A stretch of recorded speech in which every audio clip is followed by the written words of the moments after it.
fiscally responsible, financial geniuses, monetary magicians. These are things people say about drivers who switch their car insurance to Progressive and save hundreds.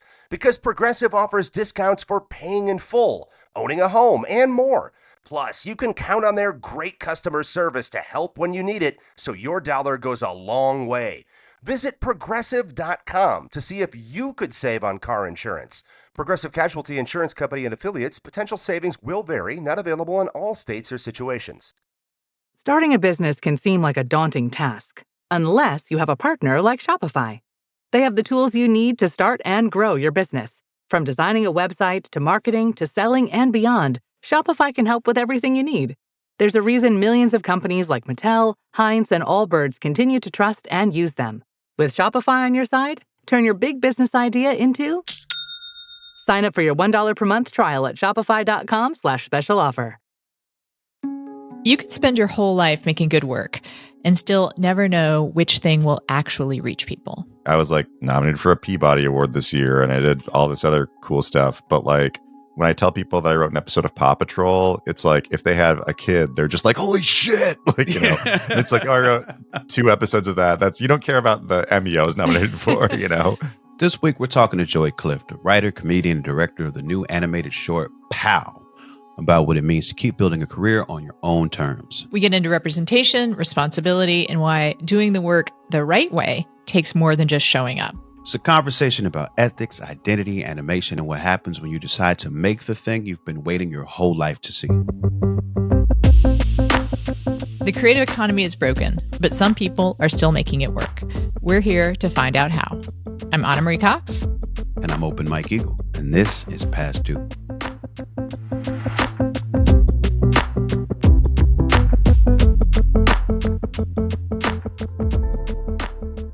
We ask all of our guests when it was the last time that you were worried about covering your monthly expenses.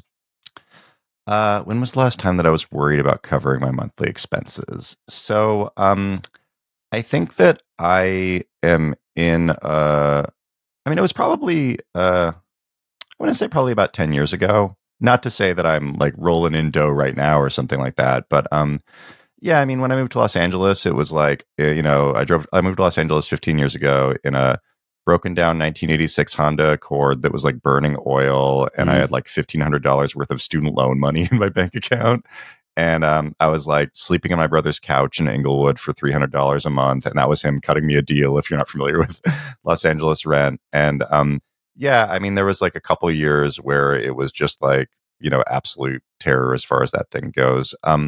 You know, right now, I think that like I grew up just like super poor and you know, like below the poverty line, and I think that that has trained me to live extremely below my means at all times. So you know, I live in like a very cheap rent controlled apartment. You know, even though I've written on Netflix shows and stuff like that, I just like I sock money away as much as possible, entirely because of that worry of just you know, because like I feel like there's the constant worry of whether or not I can pay my bills or not, regardless of whether I have the money to pay my bills or not. And but that's just kind of like being raised in poverty. You're kind of raised in that mindset. So what balanced it out for you? Like what was there a particular big break, or was it the accumulation of lots of different income streams? When did you feel like, all right, I'm steady now? So I would say probably around 2019 or so. And I think that part of that is just, you know, I don't think that I'm somebody in my career that necessarily has had like a big break. I think that I'm somebody where every year I have a series of like small breaks that are like a little bit bigger than the previous year. Like my career, I don't think I'm somebody that has like that has had a huge spike. I think it's the more the thing where it's just like, oh, every year the water boils just a little bit warmer, you know. But I think that you know, as you know, y'all know, being, you know, associated with the entertainment industry, it's like you don't necessarily, when you finish a job, a job might be 2 days, a job might be 6 months, but when you finish a job, you usually don't necessarily know what your next job is. And, you know, I mean, that's something that for probably my first about 10 years in Los Angeles was terrifying to me. Mm. And it's like, I've literally finished every job thinking like, well, this might be it. This might be, maybe I should go be a dentist or something, And I would say around 2019 is sort of when I hit the point where I was like, okay, I feel like I've been around long enough that though I don't necessarily know when my next job is going to be, I'm like reasonably confident that something will come along. And these are not $1 million screenwriting jobs. It's just, jobs that pay, for entertainment industry terms, like not a huge amount of money, but it's like if you live super far below your means, it's like you can cockroach it out is a term that a friend of mine uses a lot. Did you come here specifically to be a writer, or was there any other entertainment industry goal you had in mind? Yeah, so my story is I'm a Native American enrolled Cowlitz, and I grew up on the Tulalip Res, about 45 minutes north of Seattle. And growing up, I loved comedy shows like The Simpsons and things like that. But because I didn't see any Native American comedians on screen, I just didn't think I was like allowed to work in comedy. So instead, I went to school for what to me felt like the next best thing. That was to be like a small market TV weather guy. Where do you go to school for small market TV weather guy? So I went to it's going to sound very impressive, the Edward R. Murrow College of Communication at Washington State University. All right, that does sound like a TV. That is a TV newsman.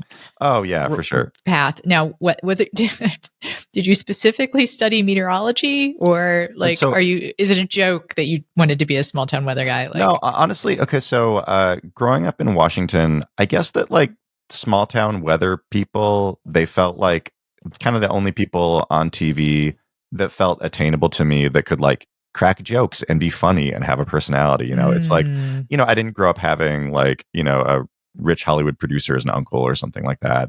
But I saw like, Steve Poole every day on Como 4 News in Seattle. And it's like, I know where Seattle is, so like that just felt like something that I could picture myself doing that job. So I didn't go to school specifically to be a weather person. I went to school for like a general broadcast news degree, but I went into it knowing that like weather was sort of that was the thing that I was aiming for. Because, in news, there's reporters, there's anchors, there's sports people, there's, weather people and all that. So I kind of like knew that the niche that I would fall into is weather. And fortunately, while I was doing that, I was like, so like focused on that goal. I was doing a lot of college TV and things like that. And a college TV show that I like wrote, produced, and co-starred in ended up winning like a big national college comedy award.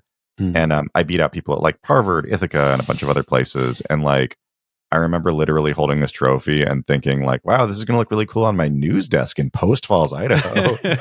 And a bunch of my professors kind of pulled me aside and said, hey, you could just work in comedy, right? And I was like, what? So, I moved to Los Angeles wanting to work in comedy, but not necessarily knowing what that meant. So, I dabbled in stand-up a little bit. I got really involved in, improv, places like the Upright Citizens Brigade Theater and all that. And then worked my way up, got really lucky and got like an assistant job to the guys who created like Scare Tactics with Tracy Morgan on Sci-Fi, and, made, basically minimum wage, responding to their, assistant emails and stuff like that. And, eventually like I working my way up through the UCB scene, I started to realize like, oh, I think that writing is the thing that I'm better at than like maybe other people are at improv or whatever, that just felt like something that I gravitated toward a little bit more as far as like seeing what my potential for growth was. Because, I was like friends with some of the best people on stage I'd ever met in my life. And I was like, oh, I'm fine on stage, but I'm not that good, How did your pathway to becoming, a confident writer start? I mean, was it there for you at the beginning, or did you have to be sort of brought along and embodying the confidence it takes to really make it and sell yourself as a writer? Yeah, it took me, I would say, I mean, I've been like doing comedy on stage stuff since like I was like 14, 15, 16 at like high school talent shows, things that like I didn't even really know it was a comedy bit, but like, you're going on stage and you're saying stuff and the audience is laughing and you're like, oh, something about this feels good. I think that when I went to college, I had a feeling that I was maybe a little bit more confident in my writing than the other college students around me. but not necessarily like pro level. And then when you move to Los Angeles, it's like you're all of a sudden a tiny fish in this huge pond of some of the best writers that have ever existed in comedy. And I think it probably took me, I'm going to say, around until around 2016, 2017, when I felt like, oh, okay, I like belong in these spaces, if that makes sense.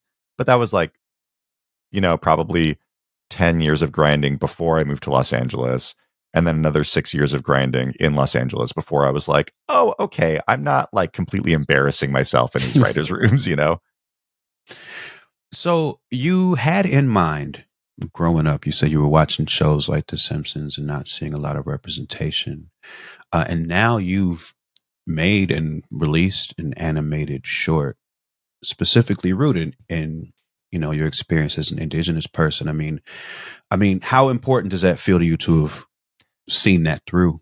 The film you're talking about, POW, it's loosely based on my experiences being dragged by my mom to powwows when I was a kid. And I look at that, I look at a lot of things in, your career as an artist as like thesis statements, or this is your thesis project if you're doing your like doctoral thesis or something like that. And I look at a lot of things that I do as a culmination of everything that I've done beforehand. And I really think that for me, POW is like, it's such a culmination of not just my past, like 3 years of working on it or whatever, but also a culmination of my past, decades of life that it took to make it. So it's like, I said it's based on my experiences, being like a native gamer and being dragged by my mom to powwows where I, sat in the bleachers and played Game Boy and stuff. And it's like, it's essentially like a Looney Tunes short meets Reservation Dogs. And I think that it's like, partly it's me creating something that like is literally me trying to, show a funny native family that's as funny as The Simpsons, which, I wish I would have had as a kid. And then, partially it's also me trying to like take all of these skills that I've learned writing for shows like Paw Patrol, shows like, shows like New Looney Tunes and all these things, and like put it into, a very, very native perspective, and it's been so cool, like touring it around and to be able to kind of create really just like the kind of representation that I wish existed as a kid, just in the form of a silly comedy short.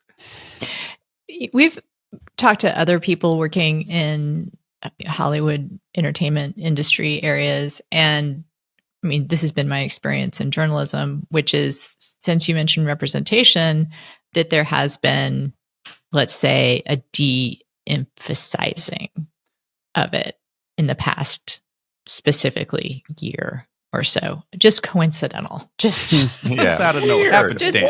No one would have guessed that this was going to happen, or what it might have to do with the current political environment. But, like some of my Black friends in particular, and some of my queer friends have basically like stated outright that they feel, well, one of my friends said she was told pretty much, we're not going to be able to put you up for the same things we were putting you up for. Like, people just don't want to do colorblind casting anymore, or there's more resistance to it. So I wonder if that's something that you've sensed or experienced in any way, that there is a less, there's not as much eagerness to make sure that there's representation at the top level. Oh, yeah. I mean, I was a writer on Molly of Denali on PBS, which is like a hugely popular Alaskan Native kid show about an Alaskan Native family. And like that definitely got canceled due to all of this stuff. And that's like a popular show that won an Emmy this year, So I think that to me is such a bummer, is that it's not, it's like, I feel like an argument that is often thrown around at these kinds of decisions is like, oh, it's based on money, or the ratings were bad, or whatever. And it's like, no, this was a very popular, critically acclaimed show, but because it has Alaska Native characters in it, it like counts as DEI all of a sudden, and it is definitely something that it's something that I've noticed a lot. And and it's like, I don't think that it necessarily stops at things like writers' rooms. I mean, something that I talk to a lot about, just people, other Native folks working in the entertainment industry, and other Native folks who are, in online spaces, is like, it's the de-emphasizing, or in some cases, like flat out, like muting voices of marginalized people on things like social media,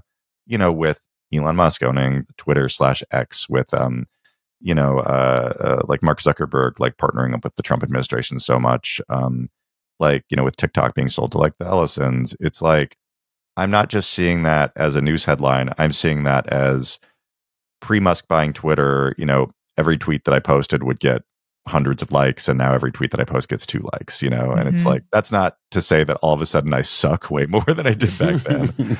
And that's something that is very very common with not just Native folks, but people from any marginalized communities, is we spent this time building these audiences, and then like our platforms are being muted in like a very real and tangible way. And within the industry, I think that there is like definitely a sense that there's less enthusiasm for shows about marginalized communities. So I think that for me, like, that is why it's so important for me to make something like POW, is that there's not currently a Native created kids show on TV that's like actively in production. So I kind of have to make my own, and then I'm also, by doing that, I'm showing people that these things can be popular, and that these things can draw attention, and showing that there's still a taste for this stuff, which there very much is. And then other than that, it's like you kind of find the representation where you can. So like something that writing for shows, I'm writing for a lot of shows right now that aren't very Native forward, in terms of there's just not a ton of Native characters. And I'll oftentimes say, like, hey, can we add a Native character to the show? And what I appreciate about that is that oftentimes, these execs, showrunners, producers, head writers that I'm talking to, they also see what's going on and they want to help. Like there are maybe not allies in the C-suite level, but there are allies in like the head writer running the show level who also want to do good. So, I think that what a lot of my friends and I in the industry are doing right now, and I'm sure, like a lot of folks can speak to this, is it's like we're trying to stay in the game, because we know that the pendulum is going to swing in the other direction soon. And so our job is just to try to stay employed and stay active and stay on people's minds, so that when there isn't this like insane push against just having, POCs on TV or whatever, they're going to need like, good, dope writers to write these shows and create these characters. So yeah, it's on us to just, hang on to the bull and just hope not to get thrown off, so that we can help fix things when they return to normal. Yay. Yeah. It's like, it's like, it sucks, but I'm like also optimistic, I'm glad somebody is. I think you're right. I do. I think that the pendulum will swing back. I think if we were going to do a political analysis show, I think there are reasons to hope. But it also feels really good for someone just to say it and sound like they believe it. So thank you. It's the only thing that keeps me from laying awake at night, is to tell myself what I just told you, is like, it'll get better, right?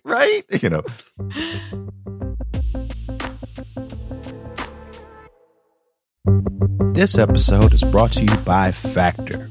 Cold days, big goals, absolutely zero interest in cooking? Factor makes healthy eating easy with fully prepared meals designed by dietitians and crafted by chefs. No planning, no grocery math, no what did I buy this ingredient for? I love that Factor has quality, functional ingredients, including lean proteins, colorful veggies, whole food ingredients, and healthy fats. And there's so much variety.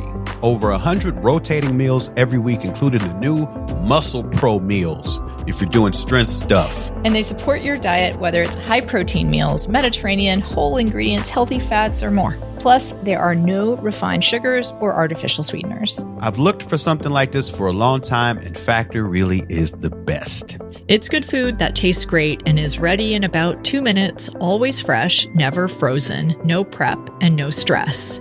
Head to factormeals.com/pastdue50off. That's 50 off.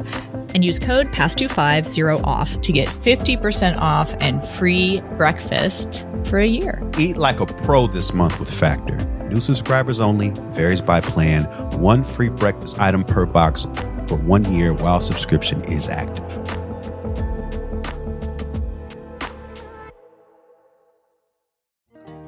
You know what they say. Early bird gets the ultimate vacation home. Book early and save over $120 with Vrbo. Because early gets you closer to the action, whether it's waves lapping at the shore or snoozing in a hammock that overlooks, well, whatever you want it to. So you can all enjoy the payoff come summer with Vrbo's early booking deals. Rise and shine.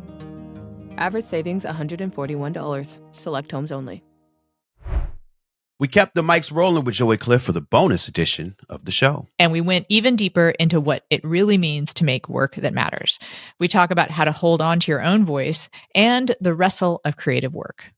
Hear that and more by subscribing at patreon.com/pass2. And hey, thanks for helping us keep the show going. Now back to the episode.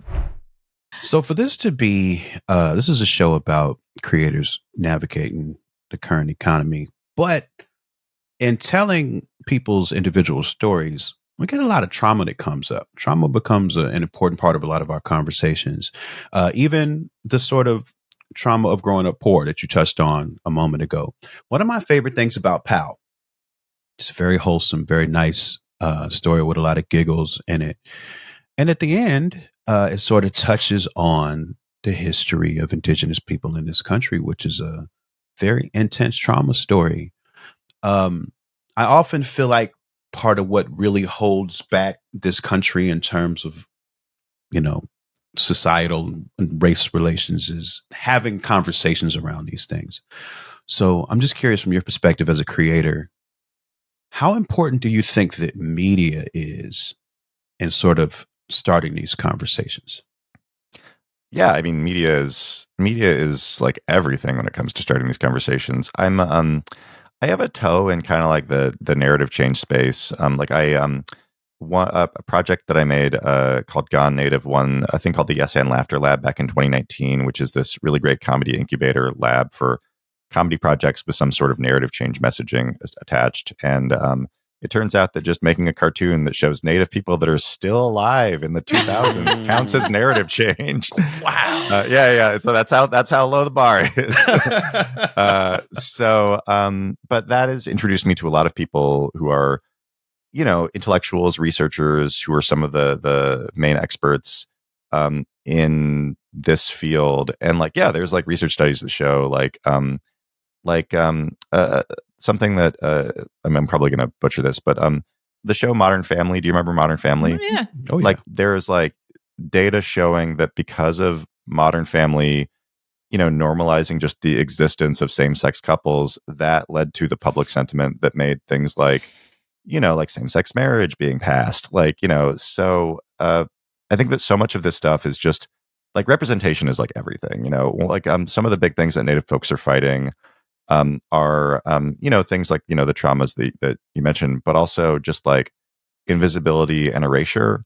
Mm-hmm. So invisibility meaning there are 10 million Native folks in the U.S. Census. We're similar in population size to the Jewish American population and the Chinese American population, and yet we're very rarely shown on television outside of Native sports mascots and stuff like that, or until very recently shows like Reservation Dogs. But that's literally the past 3 years, And erasure in that our stories are very rarely shown in media, and we're also rarely taught about in schools. There's a research study that came out back in, I want to say 2019, showing that 87% of U.S. schools don't teach Native history past 1900. I think that, and that there's also statistics showing that the majority of Americans think Native people are extinct, Yeah. So I was going to say, I interviewed a long time ago with Tommy Orange. Oh, cool. Yeah. Yeah. And he talked a lot about that, about how just being Native in public is a thing that needs to, and even Native people,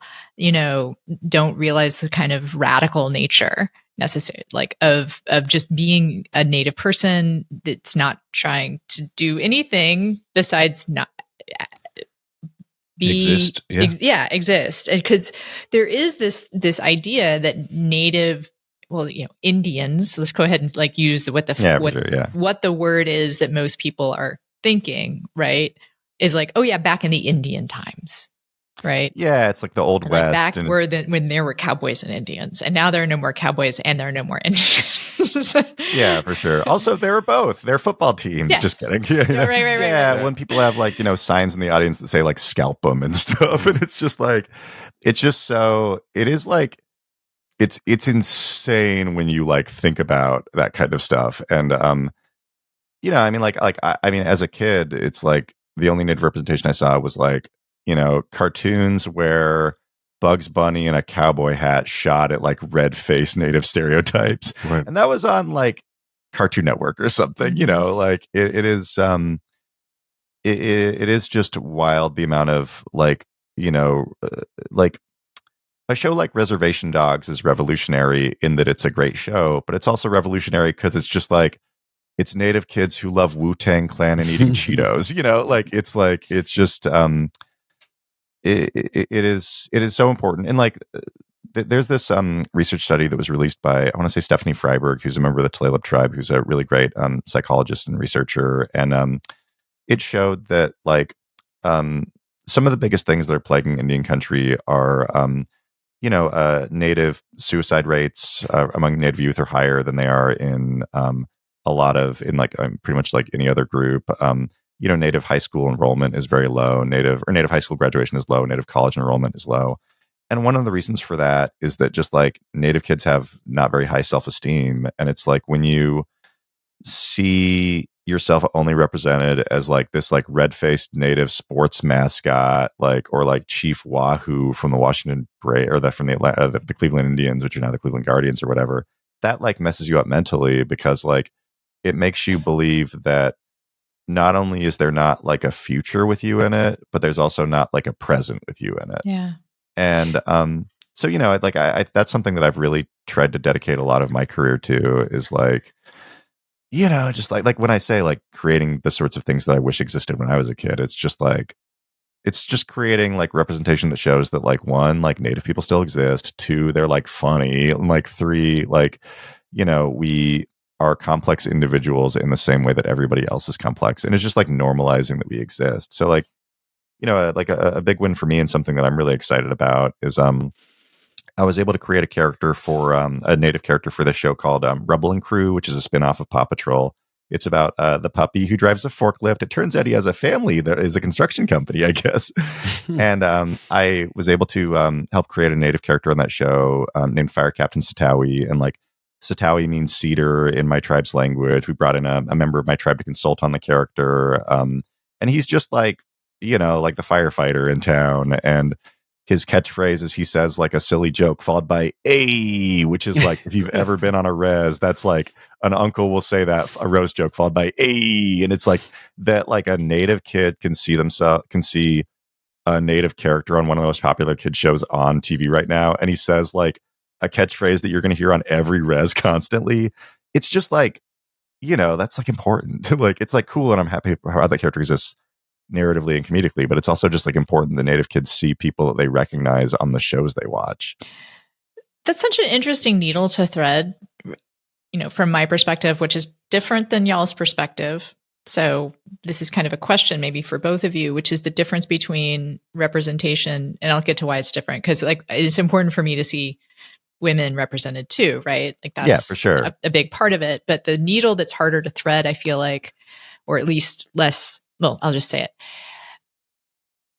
When you write a female character, it's pretty easy to write a female character. Maybe not impossible, but a male can write a female character and get most of it. Right. And I don't know. I think it's a higher bar, right? Between a non-person of color writer writing a person of color in a specific person of color, right? And to have them be recognizably from that culture, but also be their defining characteristic. Like you just laid out something that I think is exactly what the dream is, which is a character that's fully three-dimensional, but it's not just happens to be native, right? Do you understand where I'm headed from? Like it's more intentional than just yes. How the character is designed visually. It's like, do they embody or feel authentic to the culture that they're supposed to represent? Yeah, for sure. When there's just you were talking about female characters, like something that I think about a lot is um there's a thing that is called, I think, the X-Files effect, that basically when the X-Files came out and we saw, Agent Scully as this like badass female character who was an FBI agent. I think the following year or during the run of the show saw a record number of women applying to join the FBI, and it's like, it's because you like see somebody like you doing a job and it makes you think that you can do that job. But yeah, that's something that as a writer, I often find myself having to police a little bit. And this kind of goes to like maybe what we're talking about sort of the general theme of the show is like, I've turned down jobs that have reached out to me as a native writer to write for native characters or to consult on something, because like I'll like look at it and I'm like, oh, I don't think in their heart they like want to do this, right? Wow. And it's like, yeah, I'm not rich, like I live in a rent controlled apartment, in the valley in LA. It's like, and that is something that is a lot of myself and a lot of my friends in Native Hollywood have to deal with. Is it's like, okay, I was asked to write for this very stereotypical show that is not going to care about whether or not the characters are accurate or not.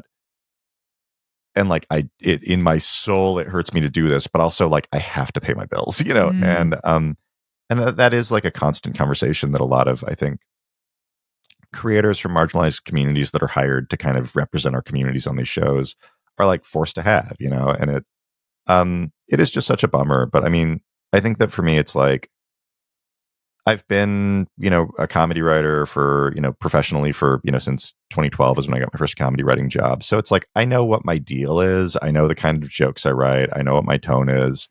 So whenever I get reached out to write on a show, it's like, and I'm looking at the show Bible and the documents that they send to like see what the show is, I am kind of scanning it and trying to answer the question in my head of like, why did they ask me? And sometimes I'll look at something and I'm like, oh, this is the exact kind of comedy I love doing, or this is the exact kind of like, social narrative change work that I like doing or whatever. But then there are sometimes where it's just like, I have no idea. And then I control F native in the pilot. And then I'm like, oh, there's a Cherokee character. Wow. And then I'm like, also, why are you asking me? I'm from a completely different region than the Cherokee people. I'm like, Washington. Cherokee is like the plains. So it's like, we have to kind of like police that ourselves as like, like I trust my ability to write a dorky native dad character. But like I have to kind of look and see like, okay, is this show that's reaching out to me, is that what they want? Or or am I just the only native writer they could think of? Are you looking to reclaim your health? Tune into the Real Foodology podcast, hosted by me, Courtney Swan, integrative nutritionist and real food activist. I am on a mission to transform our food system by challenging the corrupt practices that undermine our health and replace them with choices that genuinely support our well-being. Listen to Real Foodology podcast on your favorite podcast app. New episodes every Tuesday. This time of year, the school calendar really starts to fill up. Spring activities, testing season, and that final push toward the end of the year. It's a great moment for kids to stay focused and build confidence in what they're learning. That's where IXL comes in. IXL is an award-winning online learning platform that helps kids truly understand their schoolwork, from math and reading to writing and science. It's designed for pre-K through 12th grade, with personalized interactive content that adapts to each child's level and pace. IXL makes it easy to stay on track with instant feedback and clear explanations, skills organized by grade level, and simple progress tracking. It fits into even the busiest spring schedules. It's also trusted nationwide. In fact, IXL is used in 96 of the top 100 school districts in the U.S. Make an impact on your child's learning. Get IXL now. Listeners can get an exclusive 20% off IXL membership when they sign up today at IXL.com/today. Visit IXL.com/today to get the most effective learning program out there at the best price. How much of this experience that you've had in the industry were you able to, or did you have to bring into making your own project? Like in terms of best practices, in terms of things to avoid, like what experiences were important in helping you make your own project? So a big goal of mine, and a lot of this, a lot of it's the indie feel, or at the indie level, or when you're coming up in, places like UCB. It's like UCB does not have like a cultural consultant in the back of this black box theater. So a lot of it's kind of gut feel, and a lot of it is what feels right to you. So my first short film that I made with any kind of like Native representation in it, it was called telling people you're Native American when you're not Native is a lot like telling a bear you're a bear when you're not a bear. The title is 24 words long. When I originally came up with the name, I did not think I was going to have to say it very often. But, I made it a point to have hired Jason Graceful, who's a super funny member of the Blackfeet tribe, and a great voice actor who's very funny and good comedian.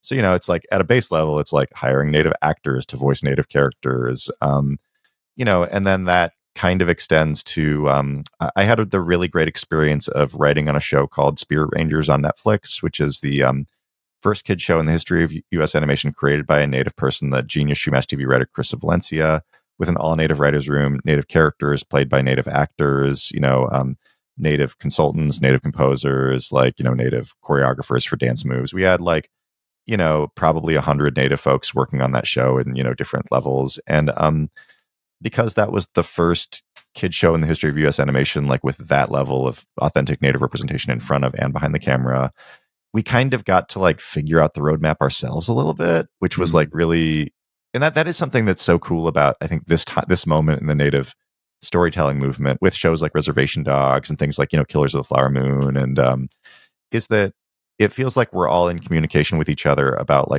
what we feel like is the right way to do this stuff. And there's things like Spirit Rangers is a show where we the family and that the show's based around, the fictional cartoon family. The dad of the family is Cowlitz, that's my tribe. The mom of the family is Shumash, that's Chris's tribe. And we sought out and received the official blessing of our tribes to include our tribe's names in the show. And then we worked hand in hand with our tribe to make sure that all the cultural elements of our tribes were accurate. And that included jumping on emails with elders to get them recording voice memos on their phones of how to say words in my tribe's language to send to the actors to make sure that we get it right. It's making sure that if we're telling a story based on tribe's legends, that we have the permission from that tribe to do it. It's just a lot of stuff like that, where it's sort of we've seen 100+ years of people telling Native stories the wrong way. So it's a lot of it is acknowledging what do we think sucked, and how can we do better, If you're being conservative with just 100 years, if I have to say. Yeah, I mean, 100 years in TV and film, you know what I'm talking about. It's I was not to correct exactly, but the history of telling Native stories goes back to when the first I'm sure people it's landed the 1400s or some stuff, but you get what I'm talking about. It's it's sort of TV and film, yeah. And so the way that extends to something like POW, which is an indie production, and I wasn't doing that with a Netflix or whatever, is I had this is one of the first, POW is one of the first times that a powwow has ever been done in animation. It's one of the first times that ledger art has been used in animation, and I definitely brought on a bunch of really fantastic powwow dance consultants that sent us not just picture examples of what their powwow regalia looks like, the outfits that Native folks wear at powwows, but they also sent us literally video of them doing their dances, which then we had our animators rotoscope to make amazing. Sure that every move that they did was accurate. In the start of POW, there's that 16-bit Earthbound inspired intro. You can see a totem pole next to the tribal center, and that totem pole is inspired by a totem pole that used to be in front, or is currently in front of the junior high that I went to on the Tilla President in Marysville. And it's I tracked down the original carver of that totem pole, and also the school, and got their permission to use a piece of art inspired by that totem pole in the show. I include there's actual audio from the Dakota Access Pipelines of 2016 that's in that flashback sequence, and it's I got permission from a documentary crew to use it. I it's just doing it the right way, and that I think is something that I've tried to extend, seeing how that works on a show like Spirit Rangers, and then trying to extend that, what I can do within financial reason for indie productions as much as possible. I don't know. this jumped out at me from what you've just said is just the number of times you said got their permission, right? Yeah, right. And how that points to, number one, just like the institutionalized violation of Indigenous people over time, right? Just never, no permission, no permission, no permission, no permission, right? There's like everything taken, including land, and how just like how much, including land, and like literally in universities' cases, like our skeletons, like skeletons, art, culture, in appropriation of culture, all of it, and also the power of acknowledgement. Just like, like land acknowledgement stuff can be goofy, right? But that there's a reason why it's attractive to people, I think, just because the power of saying like, oh yeah, this belongs to someone else. Yeah, we talked about erasure, and that's one of the few ways we have to sort of acknowledge that history, right? And I think it's valuable to for people who may be listening, who are involved in fields where hopefully representation comes up, and if they're not a person of that represented culture, asking to permission to use stuff is the way that you participate as like an ally or whatever, right? It's that you are aware of the borrowing and appropriation, and it doesn't have to be that hard, right? Yeah, when it is wild to me how entitled a lot of people feel to like native art and native stuff. Like just an example of, I guess I would say a lot of the stuff is I was reached out to, I want to say 2 years ago, to adapt a short film that had a lot of like big name A-list talent attached to it, that like this big animation production company that's made multi-billion-dollar films wanted to turn into a feature, and they were reaching out to me as like a native writer to write this screenplay, which for me would have been a huge break. The film that was based on like a legend from a really specific tribe, and I asked them in my meetings with them, which I think creatively went well, but I asked them at the end, like, hey, what tribe did you get that legend from? And they were like really cagey about telling me what tribe. And then I was like, do you have their permission to use it? And they were like, no, we like tried to ask, and they were weird, and an elder got mad at us, so we made it anyway. And I'm like, wow. Oh, you like stole this tribe's legend to like, and attached A-list talent to this thing that you want to turn into a major motion picture. And it's like, that would be a big break for me to write that. But if like that came out, and like the for sure the tribe would call out that these people stole their story, and people would be like, what assholes worked on this? Right. And they'd be like, oh, Joey Clift. And then I would be like, it's like any reputation that I have in Hollywood would be like, in native spaces we shot, and it's also just not the right thing to do. It's like, and then even just in my, I literally just like posted something about on Threads about this, like, something I've experienced with POW, this film that I've screened around, is it's like, I've screened in dozens of festivals. I've done a lot of screenings at tribal communities. And because, we're recording this in November, Native American Heritage Month, it's like, I've started to get hit up by like a couple of like really like affluent private schools in rich areas, asking if they could screen POW as part of their, Native American Heritage Month stuff. And that's like, one of the reasons that I made the film was for it to be like some kind of like easy endpoint that's not the Charlie Brown Thanksgiving special that like could be used as some kind of easy endpoint to have bigger conversations about native stuff.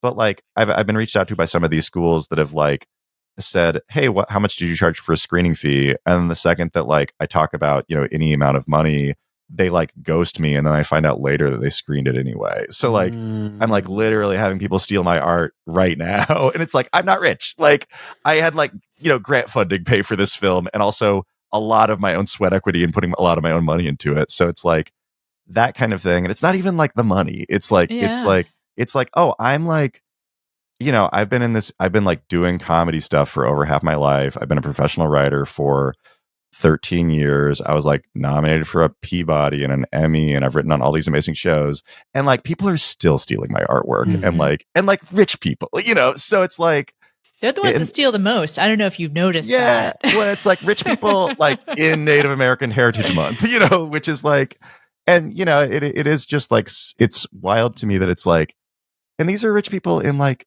big cities that should, and it's like, this is like nice private schools, and it's like, you should know what you're doing is wrong, and it's just like that kind of thing, like that entitlement still exists, that people have such no shame about that. It's like, it sucks. And that's why it's like on, me and my contemporaries as Native creatives to like, like call that shit out and, say no to those jobs and, let people know that this isn't okay. Cause like they're still doing it. One of the most important parts of the show, if not, it's the most important part of the show. We do interviews in order to get to the plugs. So what do you want to plug? First off, thanks so much for having me. This was so fun. I mean, I'm such a big fan of, both of y'all, and this was truly like such a delight to be on. And things I would like to plug is that I just released an animated short film called POW that we talked about a bunch. That just came out this week for free on the FNX First Nations Experience streaming app. You can also see it on their YouTube. I'm sure I'll ask you to, post it in the show notes or whatever. And it was a film made by a largely Indigenous team, an all Native voice cast, and just a lot of like love and heart went into this production. And we just qualified for the Oscars. So if anybody here listening to this is an Oscar voter in the best animated short category, I can't tell you to vote for it. That's against the rules. But for your consideration, I'll do it. Hey, everybody, vote for POW for best animated short. Okay, I did not tell you to say that. So that's really exciting. I have a book coming out next year that I'm currently writing. It's like a comedy book about everything that they didn't teach you about Native people in high school. It's like if The Onion or The Daily Show wrote a book about Indian country, and that should be coming out around this time next year. And I'm sure I'll come back and talk about that a ton. And you can follow me on social media on Instagram and Threads at Joey Clift with 5 or 6 eyes. The reason for that's that a 12-year-old took Joey Clift with 1 eye, and I just had a deal. And then you can follow me on Twitter, TikTok, and Blue Sky at Joeytainment. So definitely support me. Check out all the things. Also, I'm not sure when this is dropping. We're recording this during Native American Heritage Month. Watch Native content. I didn't work on Reservation Dogs, but watch that show. Watch Fancy Dance by Erica Tremblay. Watch Remaining Native, a fantastic Native documentary about running. Go out, support Native creatives, watch Native content, check out super funny Native comedians. And, read Native books. Yeah, read Native books. Read There by Tommy Orange, which is so good. And you can turn, one way to turn the ship around on our erasure and invisibility is to just check out Native stuff.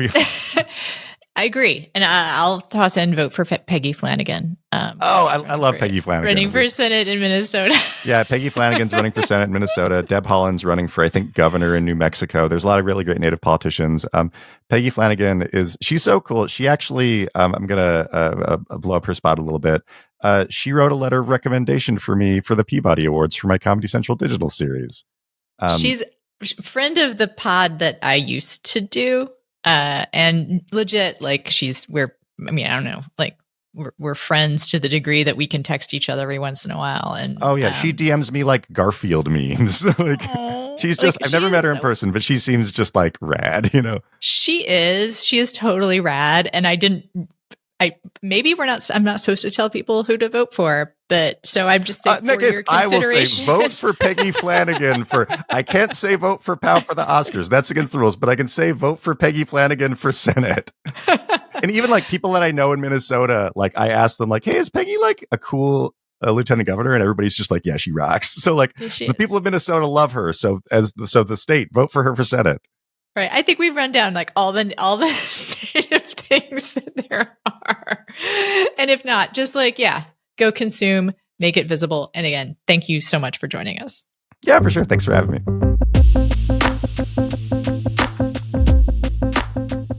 So, hey, Anna. Yeah. It's time for our plugs. Oh, it is. Oh. I think it is. So you got to let people know what you got going on so they can support you. Okay. So I do have a newsletter, Anna Marie Cox, newsletter.annmariecox.com. It's called AMC All the Time. we need to do yet another episode about newsletters so I can explain like the weird place I'm in about it, which is that I just got mentioned in the New York Times, but I can't monetize that. because you're having the platform issues with the payment processor and all of that. Right. But people could sign up for it. And they should just send you $5. Everybody should just send you $5 for being mentioned by the New York Times. That's right. That's true. Also, like, I'm on PayPal. Like, you can just PayPal me any amount you want, or you could also become a patron of the show. That's probably true. You want to help me out, help the show out.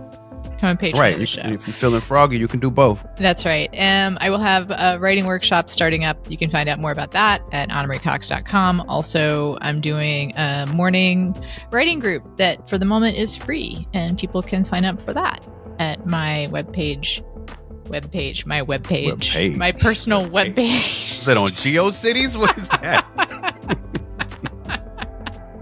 Check out my MySpace. Right. With your personalized HTML. And of course, there's my other podcast, Space the Nation. Mike, I'm laughing already, so I'm not going to start laughing. Are. Like, what do you got? What do you got? I got nothing. No. I just announced a tour, an international tour. I'm actually going to be in Canada in January, in Edmonton, Saskatoon, and Winnipeg. Oh my God. Right. Yes. In January, no less. The best time to go, I hear. The best time. Oh my God. That's seriously, my dad used to live in Winnipeg. That is hard. It's deep in it. They must love you there. They must love you, and you must love them. I'm about to find out if they love me or not. And then for May, I announced shows, one in Amsterdam and the rest in the UK, all up and down London, all the way up to Scotland. And tickets for all of those are available at mikeeagle.net. All right. Well, I'm excited to hear about your Canada swing if you come back alive. That's the hope. That is the hope.